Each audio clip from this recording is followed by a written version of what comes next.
जय पच्चान।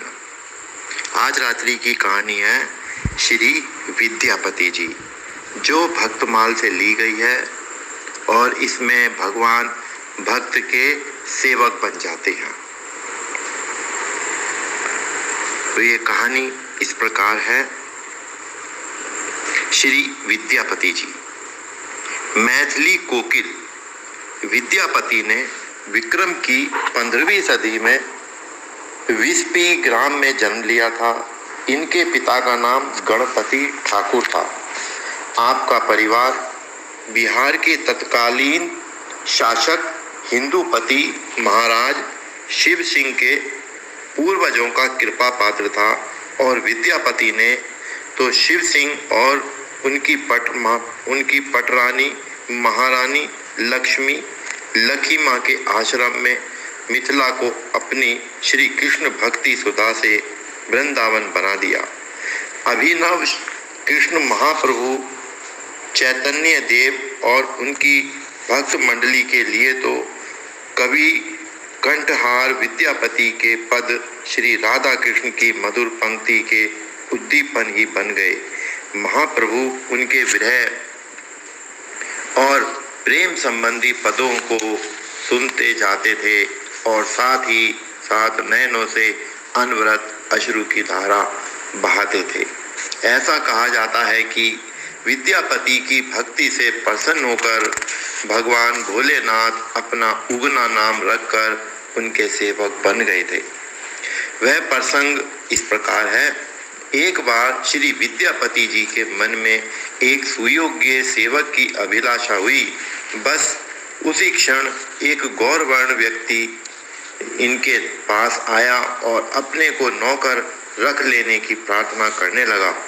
उसके सुंदर स्वरूप और मधुर वचनों ने इनके मन को आकृष्ट कर लिया। अतः इन्होंने शहर स्वीकृति दे दी। उसका नाम उगना था। उगना इनकी समस्त सेवाएं करता। एक दिन ये उगना को साथ लिए कहीं जा रहे थे। मार्ग में इन्हें प्यास लगी। तब उगना को जल लाने को कहा।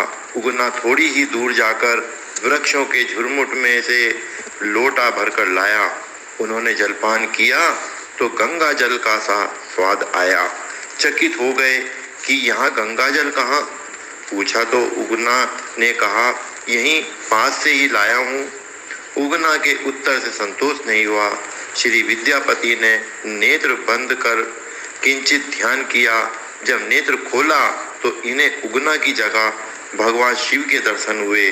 ये भगवान शिव के चरणों में लोटपोट हो गए। श्री शिव जी की जटाओं से गंगा की धारा बह रही थी। श्री विद्यापति जी समझ गए कि सचमुच वह जल किसी अन्य कूप बावली का ना होकर साक्षात गंगा जी का ही था। श्री शिव जी ने कहा, विद्यापति जी, मुझे आपके साथ रहने में बड़ा सुख मिलता है। अतः मैं ही उगना रूप से आपकी सेवा कर रहा था। अभी भी मैं आपके ही साथ रहना चाहता हूँ, परंतु देखना यह रहस्य किसी से प्रकट ना करना। इतना कहकर भगवान शिव जी उन्हें उगना रूप में हो गए। परंतु अब श्री विद्यापति जी और उगना में पहले जैसा स्वामी सेवक का भाव नहीं रहा। अब तो यह निर्णय करना कठिन हो गया है कि कौन स्वामी है और कौन सेवक। सेवक के साथ इस प्रकार का बर्ताव श्री विद्यापति जी की पत्नी को अच्छा नहीं लगता। अतः वह उगना से चिढ़ने लगी। एक दिन तो किसी कार्य में किंचित देर हो जाने पर वे उगना को जलती हुई लकड़ी लेकर मारने दौड़ी। यह देखकर श्री विद्यापति जी से रहा नहीं गया। वे बोल ही पड़े, अरे अदमे, तू मेरे इष्ट देव महादेव को मारने दौड़ रही है। पत्नी तो जहाँ की तहाँ रुक गई, परंतु उगना अंतर्ध्यान हो गया। विद्यापति जी को उगना का वियोग व्याप्त हो गया। उस समय इन्होंने यह पद गाया, उगना रे मोर कताए गेला। ओम जय सद्गुरुदेव, जय सद्गुरु माता, जय पच्चानम, जय बजरंग बली।